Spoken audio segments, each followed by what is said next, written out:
Patibay mo ah.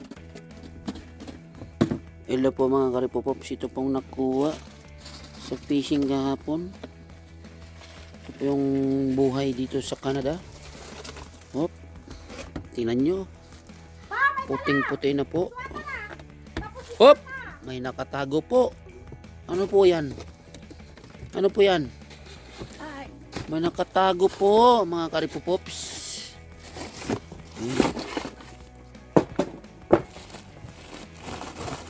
Papa Lolo, ano yan? Ginagawa mo ng freezer yung labas? Of course na. Ginawa na yung freezer? Yung labas ng bahay? Oh, gina nyo. Freezer na po. Ginawang freezer po ang labas ng bahay. Nakasave po kami ng freezer. Oh, ayan pa po. Op! Buksan natin. Uy, ang freezer. Ang dami naman ng lamang loob dito.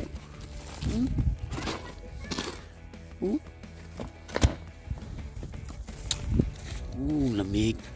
Ang lamig po dito. Bakit malamig? Bakit lamig? Lamig po kasi hindi po ako naka-jacket. Mga karipopops. So,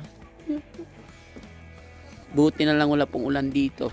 O ito na po yung yung terrace. Oh, latas no na. Ayan.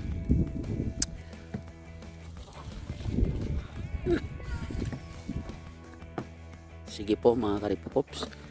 Ito po yung buhay winter sa Canada. Excuse me po. Ay, mayroon po doong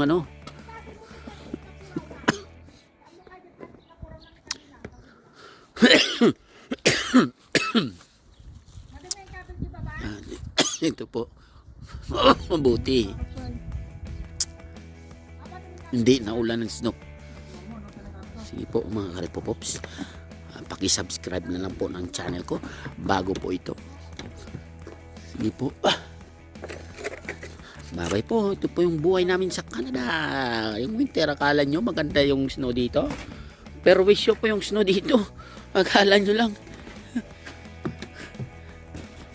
Yan po. Uy, ang dami.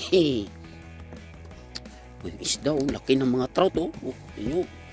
Uy, ayan pa. Kinakalkal. Allah, laman loob.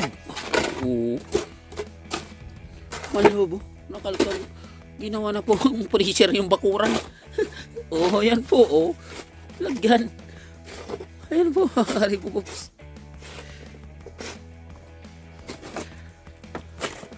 Lolo, okay ka lang dyan? Hindi ka nalalamig? Okay lang? Okay lang pala. Sige po, bye-bye na po. Abangan na lang po. Thank you for watching po.